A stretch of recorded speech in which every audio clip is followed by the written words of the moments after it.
Olá a todos, é uma satisfação muito grande participar do Congresso Brasileiro de Recursos Genéticos e nessa nova versão online.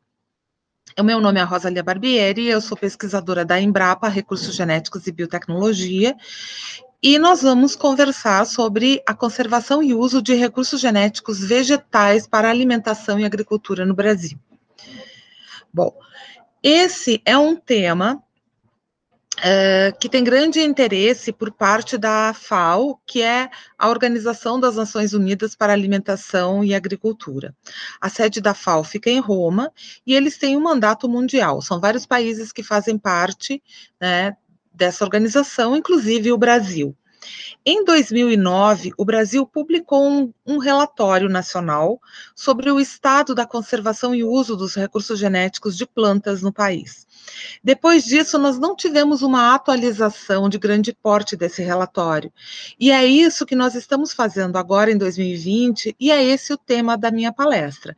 Eu vou apresentar os dados mais recentes que nós temos, buscando organizar as informações que existem no país sobre a conservação e o uso destes recursos genéticos.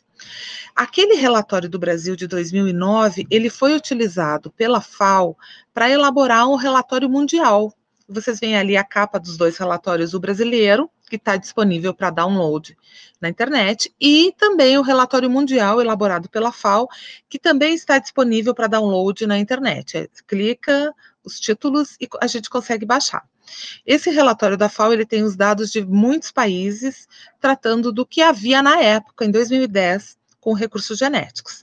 O que acontece é que agora a FAO está fazendo de novo um grande esforço mundial para que todos os países possam organizar seus dados e elaborar um relatório nacional que vai servir de base para o mundial. Esse relatório que cada país do mundo está trabalhando nesse momento, ele tem 4 grandes temas. Um deles é a conservação in situ e o manejo on-farm dos recursos genéticos vegetais para alimentação e agricultura. E a gente já vai ver um pouco mais sobre o que quer dizer isso. O outro grande tema é a parte de conservação ex situ desses recursos genéticos. A terceira parte é sobre o uso sustentável dos recursos genéticos e a última parte trata da construção de capacidades institucionais e humanas sustentáveis relacionadas à conservação e uso de recursos genéticos nos países. Bom, recapitulando o que são recursos genéticos, porque eu sei que muita gente que está participando do congresso não tem um grande conhecimento ainda sobre o tema. Para alguns, isso já é um assunto super do dia a dia, né? Porque eu sei que tem muitos pesquisadores e professores que trabalham com isso, mas não custa lembrar o que são, né? Para a gente nivelar o conhecimento a partir de agora. Então, eles são a parte da biodiversidade que tem um valor atual ou potencial para a humanidade e que contém unidades funcionais da hereditariedade, ou seja, que vão transmitir para a geração seguinte as suas características, sejam sementes ou outras formas de propágulos. Então, ali nós temos 3 exemplos de recursos genéticos, de hortaliças, e que são conservados em bancos de germoplasma no nosso país. Esses recursos genéticos podem ser conservados de 2 formas, in situ ou ex situ, e aí disso que vai tratar, então, o nosso relatório. In situ, a conservação in situ vem do latim e significa no local de origem. Ele se refere à conservação realizada nas áreas de ocorrência natural, e isso para plantas nativas, ou a conservação realizada em comunidades rurais por agricultores, né, de variedades crioulas ou variedades locais de plantas cultivadas. Também podem ser plantas nativas ou plantas exóticas, mas que tenham desenvolvido características únicas no local de cultivo. Quando a conservação é realizada pelas comunidades rurais, pelos agricultores, tratando de variedades tradicionais ou variedades crioulas que eles cultivam, nós vamos denominar de conservação in situ on-farm. E aqui a gente mistura o latim in situ, no local, com o inglês on-farm, no sítio ou na propriedade rural. São os termos técnicos que se utiliza quando se trata desse tema. E a conservação ex situ, o ex situ vem do latim e significa fora do local de origem. É a maneira de conservar em bancos de germoplasma. E nós vamos ver como nós temos essa distribuição de conservação in situ e ex situ no nosso país, com alguns exemplos. Bom, para organizar esse relatório, esse levantamento de dados, nós utilizamos a seguinte estratégia. Convidamos pessoas que têm um grande conhecimento no assunto, que trabalham com recursos genéticos no seu dia a dia, tanto em instituições de pesquisa, como a Embrapa, como em universidades e também no Ministério da Agricultura. São essas pessoas que eu estou apresentando aqui, elas são de todas as regiões do país, e esse grupo vem trabalhando desde o início do ano no levantamento dos dados para a gente compor esse relatório do Brasil e na análise e organização desses dados. O que eu vou apresentar a seguir são resultados preliminares desses dados que estão sendo analisados por toda essa equipe. Nós elaboramos questionários online para fazer um levantamento desses dados no país. E muitos de vocês que estão assistindo agora, com certeza preencheram, contribuíram com seus dados, preencheram esses questionários. Para que vocês tenham uma ideia, nós fizemos um questionário para levantar os dados de conservação in situ, que teve 111 respostas completas de todas as regiões do nosso país. Outro questionário sobre conservação de recursos genéticos ex situ, que teve 244 respostas completas também de todo o país. E o outro questionário sobre o uso sustentável, mais focado na questão do uso dos recursos genéticos para o melhoramento genético, com 162 respostas completas também de todo o país.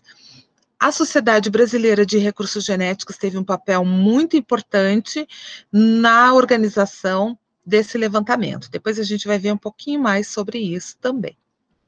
Então, vamos entrar em alguns dados muito interessantes daqueles 4 grandes temas do nosso relatório. O primeiro deles é a parte da conservação in situ, onde nós fizemos um levantamento dos projetos que trataram de manejo e conservação in situ e on-farm de recursos genéticos de plantas, que têm importância para alimentação e agricultura, no período de 2012 até 2019. Esses dados não estavam organizados, não estavam disponíveis, e graças aos questionários, né, com as respostas, nós conseguimos verificar que, nesse período, houve 143 projetos desta área, certo? Sendo que a grande maioria foi liderado pela Embrapa, em segundo lugar, pelas ONGs, depois universidades, organizações estaduais de pesquisa, alguns pelo ICMBio e outros. Destes projetos, a maior parte foi financiada pela Embrapa e pelo Ministério da Agricultura. 29 desses projetos tiveram esse financiamento. Em segundo lugar, o CNPq, com 24 projetos financiados. Alguns bancos, incluindo o Banco Mundial, o Banco do Nordeste, com 16, e depois vários outros com um número menor. Esses projetos, eles tratavam de diferentes abordagens com relação ao manejo dos recursos genéticos in situ e on-farm, o manejo que os agricultores fazem nas suas propriedades rurais. Mas a gente pode ver que nesses 143 projetos, alguns tratavam de várias abordagens diferentes, mas a maioria tratava de recursos genéticos em áreas de alta diversidade, onde havia grande variabilidade genética nos diferentes cultivos, com acesso ao conhecimento tradicional, caracterização e avaliação de variedades locais, variedades crioulas, e multiplicação e distribuição de sementes. A grande maioria dos projetos tratava dessas atividades. Bom, aí uma coisa interessante, que depois a gente vai ver um reflexo disso, é que a grande maioria dos projetos, dos 143 projetos, né, foi executada na região Nordeste. Desses 143 projetos, 42 tratavam de melhoramento genético participativo.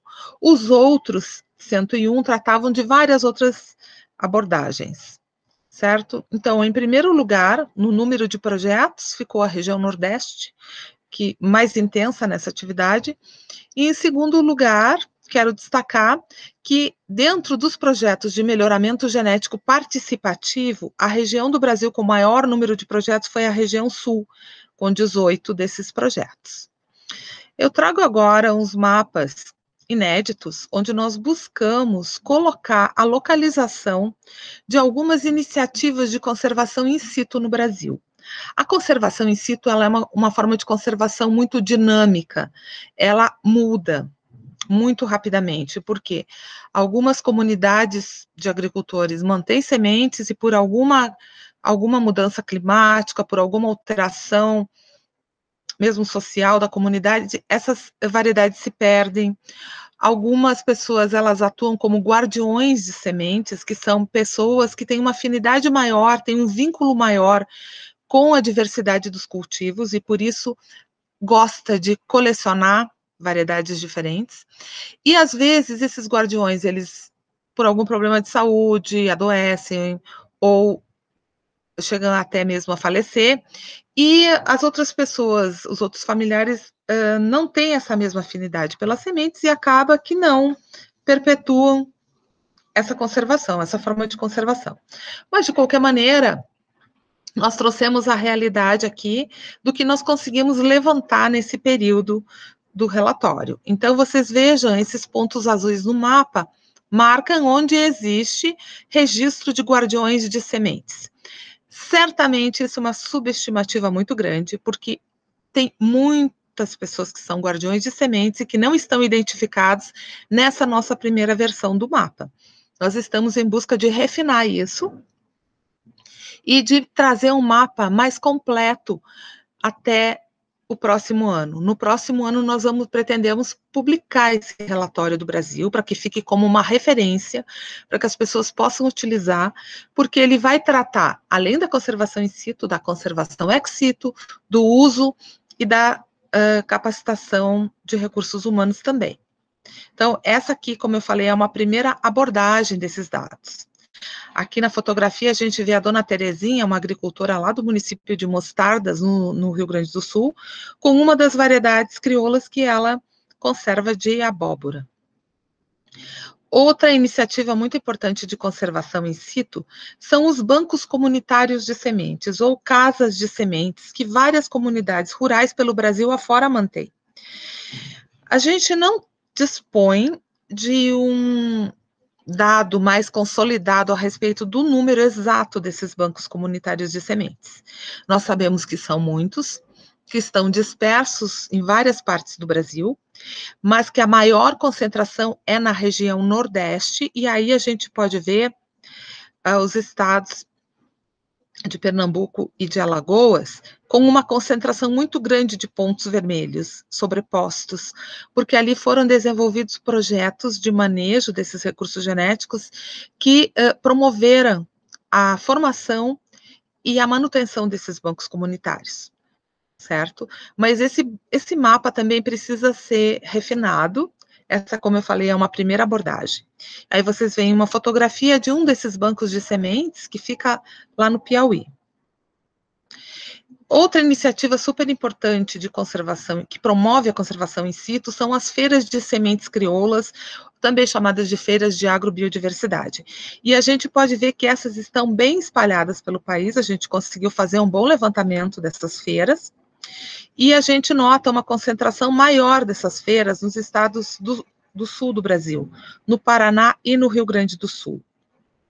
Essas feiras têm se multiplicado na última década, de 2012 para cá.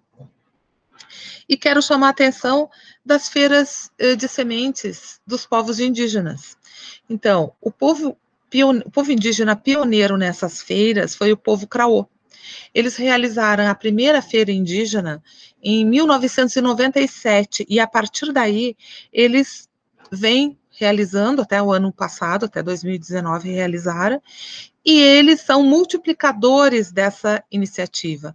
A partir deles, outros povos indígenas também começaram a fazer as suas feiras de diversidade, feiras de troca de semente, replicaram em diferentes territórios do país. Essa aqui é uma linha do tempo das feiras de sementes em terras indígenas brasileiras, que foi cedida pela colega Terezinha Dias, que é uma das pessoas que faz parte do grupo que está elaborando o relatório do Brasil. Então, vocês podem ver, desde 1997, a primeira feira indígena Craô, até 2019, vários outros povos indígenas foram também se agregando nesse tipo de iniciativa, de feiras indígenas. Feiras de sementes. Aqui um resumão da conservação in situ em números, é um resumão, como eu falei, preliminar, né? Mas nós temos, então, 143 projetos de manejo e conservação in situ on-farm de recursos genéticos vegetais no período de 2012 a 2019. Nós temos, eu trouxe aqui 2 números interessantes, 240 bancos comunitários de sementes apenas no estado da Paraíba e 89 bancos comunitários de sementes apenas no estado de Alagoas. Vamos passar agora para conhecer um pouquinho sobre a conservação ex situ, como esses recursos genéticos são conservados nos bancos de germoplasma no nosso país. Então, nós temos várias instituições que mantêm bancos de germoplasma, a Embrapa é uma delas, mas nós temos organizações estaduais de pesquisa, nós temos universidades, que eu vou mostrar no próximo slide. Focando aqui na Embrapa, certo? A Embrapa tem unidades de pesquisa em todo o país, e na maior parte dessas unidades de pesquisa da Embrapa existem bancos de germoplasma, que conservam esses recursos genéticos. Esses pontos verdes indicam apenas as unidades da Embrapa que mantêm bancos de germoplasma no país. A Embrapa tem um número maior de unidades, mas aqui vocês podem ver que em todas as regiões brasileiras, em todas Norte, Nordeste, Centro-Oeste, Sudeste e Sul, existem bancos de germoplasma mantidos pela Embrapa, conservando, então, essa riqueza do nosso país. Nesse outro mapa, a gente consegue ver as outras instituições que também conservam recursos genéticos no Brasil. Então, vocês podem ver que tem em todas as regiões brasileiras também, tem várias universidades que estão conservando esses recursos genéticos e instituições de pesquisa dispersas por todo o nosso país. Esse mapa, ele mostra onde foram coletados os acessos que compõem as coleções dos bancos de germoplasma nesse período de 2012 a 2019. Aqui estão marcados, não na forma de pontos, mas os municípios onde foram feitas coletas, foram pintados, foram marcados de laranja, e esses locais de coleta foram informados por quem respondeu aqueles questionários que nós enviamos. Então, aqui traz os dados de coletas da Embrapa, das organizações estaduais de pesquisa e também das universidades e outras instituições que mantêm bancos de germoplasma. Vocês vejam que houve coletas em todas as regiões do país. Esse material está conservado, então, nos bancos de germoplasma de todo o país, e uma cópia de segurança de parte desse material está depositada para conservação a longo prazo no Banco Genético da Embrapa, que fica em Brasília. Nesse local, existem câmaras frias que conservam as sementes a 18 graus negativos. E ali vocês veem uma imagem de dentro de uma dessas câmaras frias, né? As sementes são conservadas em embalagens hermeticamente fechadas, e nós temos hoje no banco genético, na conservação a longo prazo, 115 mil acessos. É um número muito grande, o que nos torna um dos países com maior número de acessos conservados. São acessos de 800 diferentes espécies de plantas. E nós também temos uma parte dos recursos genéticos, dos nossos recursos genéticos brasileiros, conservados a longo prazo no Banco Mundial de Sementes de Svalbard, que fica na Noruega. Para ter uma ideia do número, em 2012 o Brasil enviou 1.319 acessos para a conservação a longo prazo em Svalbard, e em 2020, 3.438 acessos. Esses acessos são de cebola, pimentas, abóboras, melão, melancia, milho, arroz e feijão. Lá é uma segunda duplicata de segurança que a gente mantém. Um resumão da conservação ex situ dos recursos genéticos no país, em números. Então, somando os acessos que a Embrapa conserva, que as instituições estaduais de pesquisa conservam, universidades e outras instituições, como o CEPLAC e o INPA, nós temos hoje no país 359.236 amostras, ou seja, acessos conservados em todo o país. É um número muito grande. O número de acessos conservados a longo prazo no banco genético da Embrapa, ou seja, duplicatas de segurança, são 115 mil. O número de acessos que nós enviamos para a conservação em Svalbard, ou seja, uma segunda duplicata de segurança, é 4.757 acessos. E o número de instituições que conservam recursos genéticos no país é de 32 instituições. Aqui eu estou contando a Embrapa, com suas diferentes unidades, apenas como uma única instituição. Então, a Embrapa é uma e temos mais 31 outras instituições conservando os nossos recursos genéticos no Brasil. Vamos passar agora para uma terceira etapa do nosso relatório, que é a questão do uso dos recursos genéticos. Como vocês sabem, os recursos genéticos são a base para o desenvolvimento de novas cultivares para os sistemas de produção. Mas não só isso, os recursos genéticos são muito importantes para avanços no conhecimento, para prospectar novos usos desse material e também para a formação de recursos humanos. Então, vamos tratar aqui das cultivares registradas no país. Essas cultivares, no período de 2012 a 2019, elas foram registradas no Ministério da Agricultura, e o Ministério da Agricultura nos forneceu esses dados. Então, nesse período, houve um total de 21.671 novas cultivares registradas. E isso considerando todas as espécies de plantas importantes para a alimentação e para a agricultura. Ali ao lado aparece uma tabela com a sigla dos nossos estados em ordem alfabética e o número de cultivares registradas por estado nesse período. Então, chama atenção, o estado que mais teve registro de cultivares foi Minas Gerais, 7.108 cultivares registradas no período. Por que isso? Porque em Minas Gerais tem muitas empresas privadas de melhoramento. Então, provavelmente, seja essa a razão, né, para esse número tão elevado. Em segundo lugar, a gente chama atenção para o estado do Paraná, que tem 4.396 variedades registradas no período.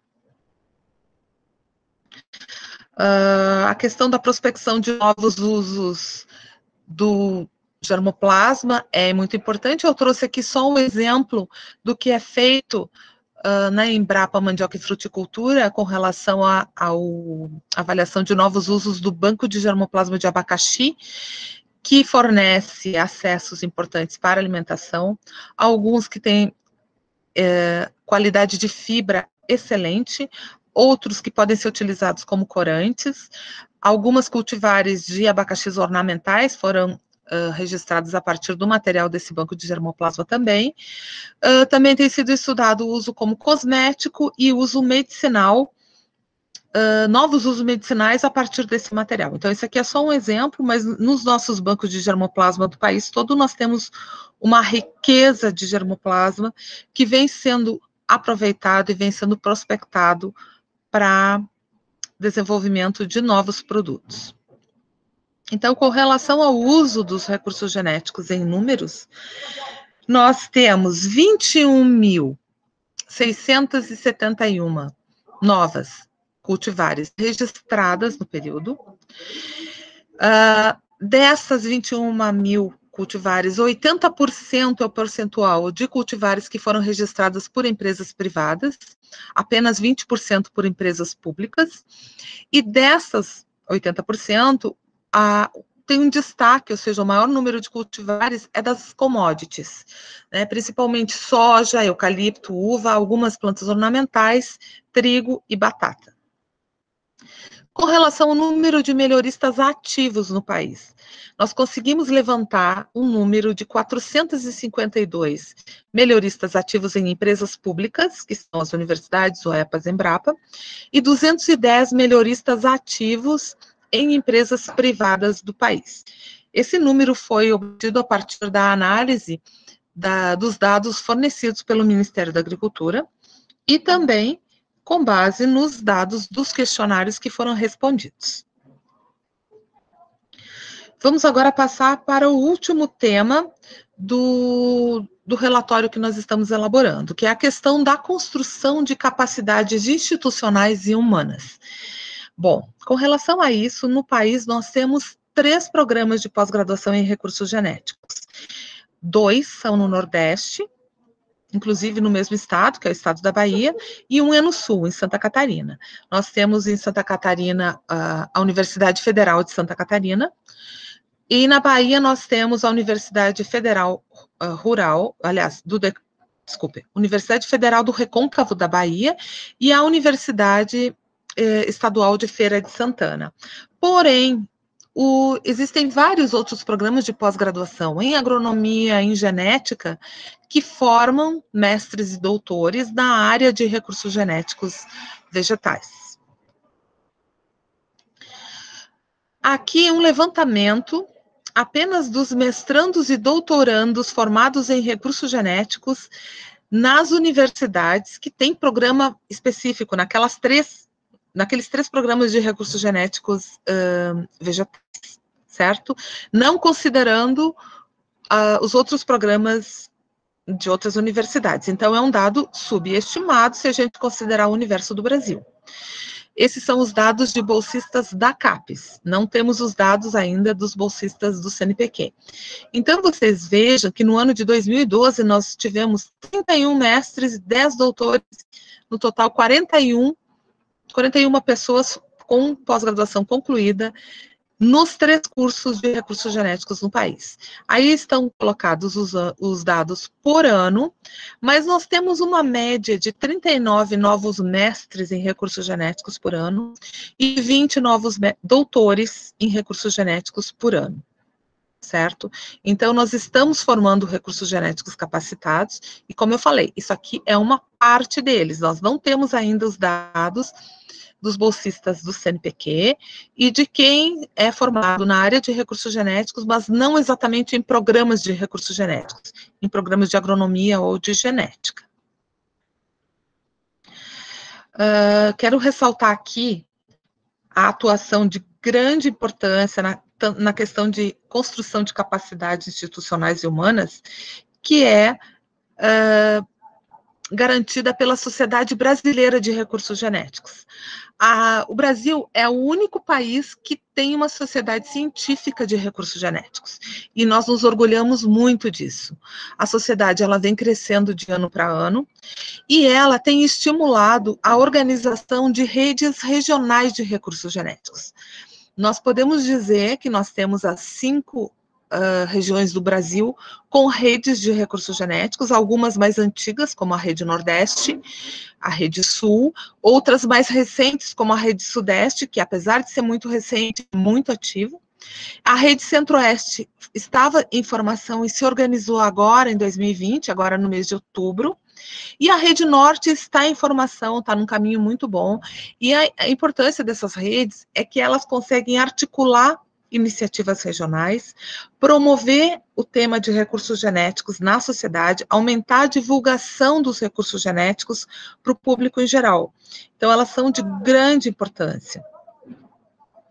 E graças à Sociedade Brasileira de Recursos Genéticos, nós temos, a cada 2 anos, os nossos congressos brasileiros de recursos genéticos. Nós chegamos ao nosso 6º Congresso Brasileiro, mas a Sociedade Brasileira de Recursos Genéticos, ela também apoia e tem atuado na organização dos simpósios internacionais de recursos genéticos para a América Latina e Caribe, o CIRGEALC. E, além disso, as redes regionais, elas têm seus próprios simpósios.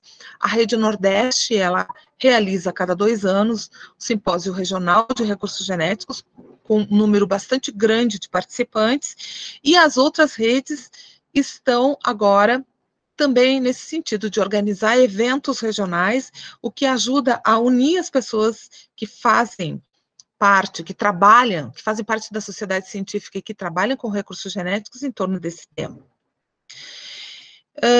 E para finalizar, então, quero ressaltar a questão da importância da organização dos dados em bancos de dados. No Brasil, nós temos um banco de dados muito importante, que é o sistema Alelo. Nós temos o alelo vegetal, o alelo micro e o alelo animal, que reúnem os dados de recursos genéticos dessas três grandes vertentes.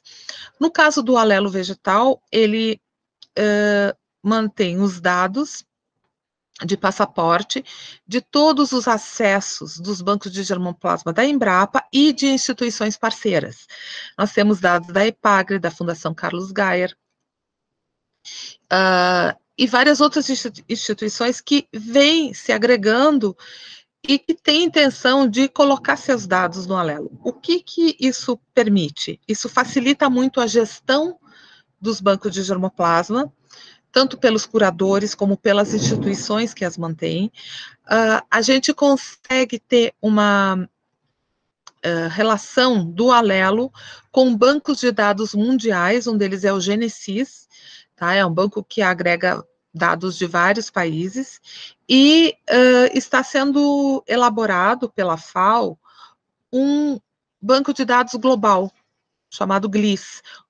O Alelo conversa com o Genesis conversa com o GLIS, e os nossos dados estão junto com dados de vários outros países, numa base de dados mundial. O Alelo permite que se coloque várias informações e que se deixe público algumas informações e outras não. Se pode colocar ali os dados de caracterização e se pode buscar dados muito importantes para a gestão. Eu trouxe só um exemplo aqui de dados que o gestor do banco pode buscar. Por exemplo, locais de coleta dos acessos do seu banco. Eu trouxe aqui o exemplo do banco de cucurbitáceas da Embrapa Climatemperado, mostrando aquele banco onde que foram realizadas coletas, né? E ele traz também um mapa de calor, mostrando onde foram mais intensas as atividades de coleta. E isso está disponível para todos os curadores que colocaram seus dados de passaporte no Alelo. Aqui eu encerro a minha apresentação com uma imagem desse banco de germoplasma de cucurbitáceas, mostrando um pouco dessa variabilidade gigantesca que nós temos no país, e ressaltando que o Brasil é riquíssimo em recursos genéticos, tanto conservados pelos agricultores como pelas instituições de pesquisa e de ensino. Nós somos ricos também em recursos humanos capacitados para trabalhar com esses recursos genéticos, e o que nos falta é um pouco de organização dessas informações.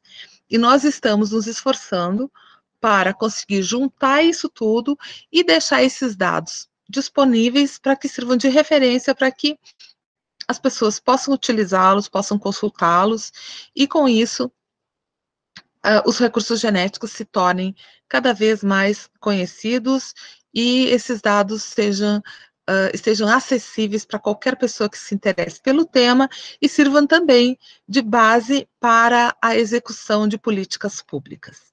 Então, eu agradeço a atenção de todos. Muito obrigada.